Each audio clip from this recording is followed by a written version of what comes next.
Yo les boys, bienvenue à tous dans l'épisode 47 de la série. Saviez-vous que je suis conscient que cet épisode a mis un peu plus de temps à arriver que les précédents et je m'en excuse. Mais n'oubliez surtout pas les amis que ce qui compte c'est le moment présent. Et dans l'exactitude vous êtes en ce moment même en train de visionner un nouvel épisode de la série Saviez-vous que. Donc le temps passé que vous avez eu à attendre cet épisode n'a pas vraiment d'importance puisqu'il est présent en ce moment même. Bref, on est parti pour l'épisode 47. Saviez-vous que nous connaissons tous les fabuleuses aurores boréales qui sont à la fois magnifiques et rares. Et bien voici une aurore boréale mais cette fois-ci elle a pris la forme d'un phénix. C'est juste magnifique. Saviez-vous qu'il n'y a qu'une seule espèce de pingouin et par contre en revanche 18 de manchots. La différence entre les pingouins et les manchots réside dans le fait que ces derniers ne peuvent pas voler. Saviez-vous que des ossements fossiles de Basilosaurus, ancêtres de nos baleines, ont été retrouvés en Égypte, qui était autrefois une mer. On montrait qu'il y a plus de 50 millions d'années les baleines étaient des animaux terrestres. Alors là les amis, pour ce saviez-vous que je vous conseille de prendre votre respiration.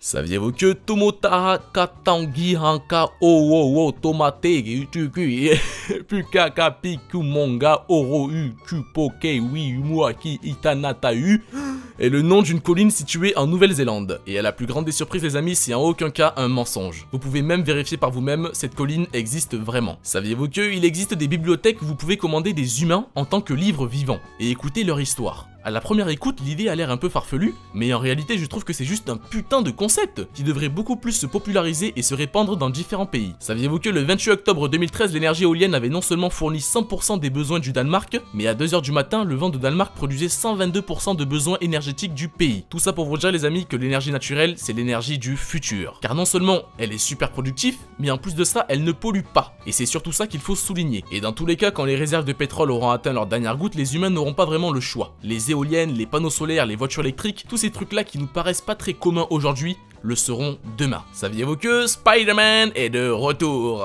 Vous savez les amis, j'ai toujours été un très grand fan de Spider-Man, que ce soit pour son humour, son agilité ou même sa classe. Mais ce qui m'intéresse le plus avec lui, c'est de voir comment il serait avec d'autres super-héros. Et là, bim, le 10 mars 2016, Marvel sort la bande-annonce numéro 2 de Captain America. Et à partir de 2 minutes 15, on voit que Spider-Man fait son apparition. Et je peux vous dire qu'il ne se contente pas de faire une petite entrée, il fait une entrée digne de son nom. Bref, Spider-Man fera son grand retour dans le prochain Captain America. Et pour ceux que ça intéresse, je vous ai mis le lien de la bande-annonce officielle où on le voit dans la description. Saviez-vous que le lac Michigan peut devenir si clair après la fonte des glaces d'hiver que vous serez en mesure de voir les épaves 300 pieds sous l'eau? Saviez-vous que pour vous, quelles sont ces choses? Que sont-ils et où sont-ils situés? Alors cet endroit se situe en Laponie finlandaise et c'était à la base des arbres. Enfin, ce sont toujours des arbres, mais maintenant c'est plutôt devenu des arbres congelés. Et ces arbres ont été exposés à une température pouvant descendre jusqu'à moins 40 degrés, ce qui explique ce paysage donnant une atmosphère de retour à l'ère glaciaire. Saviez-vous que l'eau dans ces deux réservoirs ont été recueillies au même moment, au même endroit? Cependant, le réservoir sur la droite contient des huîtres. Et je tiens à préciser qu'une huître adulte peut filtrer et nettoyer jusqu'à 190 litres d'eau par jour. Saviez-vous que voici un Pomsky? C'est un croisement entre un Poméranien et un husky. Et ce qui est extrêmement drôle et mignon à la fois avec ces traces de chien, c'est qu'ils gardent cette taille toute leur vie. Saviez-vous que la statue de la liberté mesure 46,05 mètres de haut? Et je tiens aussi à préciser qu'elle est posée sur un socle qui mesure 46,94 mètres, ce qui fait une hauteur totale de 92,99 mètres de haut. Et saviez-vous que l'index de la statue de la liberté mesure 2,44 mètres? Saviez-vous que la langue d'un caméléon lorsqu'il attaque sa proie atteint en moyenne la vitesse de 20 km? Saviez-vous que en 1982, Larry Walter attacha 45 ballons météo à sa chaise de jardin et grimpa à une altitude de 4800 mètres. Et j'ai bien dit 45 ballons météo,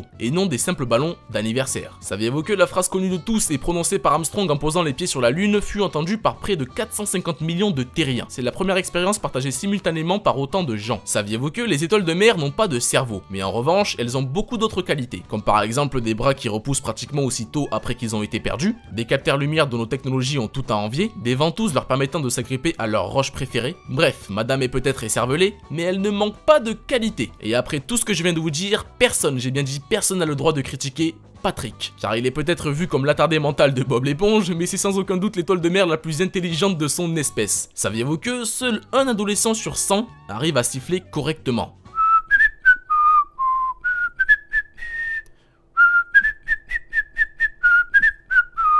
Je suis persuadé que tout le monde a essayé ou va essayer de siffler après ce saviez-vous que. Saviez-vous que le parachute a été inventé plus de 100 ans après l'avion. En même temps, c'est beaucoup plus facile de penser et de créer un simple drap qui permet de ralentir une chute qu'un objet aussi détaillé et complexe que l'avion. Malheureusement les boys, ce saviez-vous que numéro 47 est à présent terminé. J'espère de tout mon cœur que votre cerveau n'oubliera pas ces 19 informations. Comme d'habitude les amis, si vous avez apprécié l'épisode, n'hésitez surtout pas à mettre un petit pouce bleu, ça va vous prendre seulement 2 secondes à faire, mais c'est quelque chose à ne surtout pas négliger, car c'est certes un petit clic pour vous, mais pour ma part ça me permet de savoir approximativement le nombre de personnes qui ont aimé et apprécié cet épisode. Donc un énorme merci et toute ma gratitude aux personnes qui pensent à liker, commenter ou même partager la vidéo, car c'est grâce à vous que la série se fait connaître, avance et surtout progresse. Merci, merci beaucoup les gars. Bon, passons au bonus. Saviez-vous que détermination, motivation, obstination. Si vous mettez en pratique ces 3 mots-là, tout devient possible. Vous êtes les seuls maîtres de votre putain de vie. J'aime beaucoup les personnes qui disent 2016 sera forcément une meilleure année que 2015. Mais ça dépend de toi et de ce que tu feras pendant cette putain d'année. Tout dépend de toi. Si tu veux, tu peux. Putain de merde.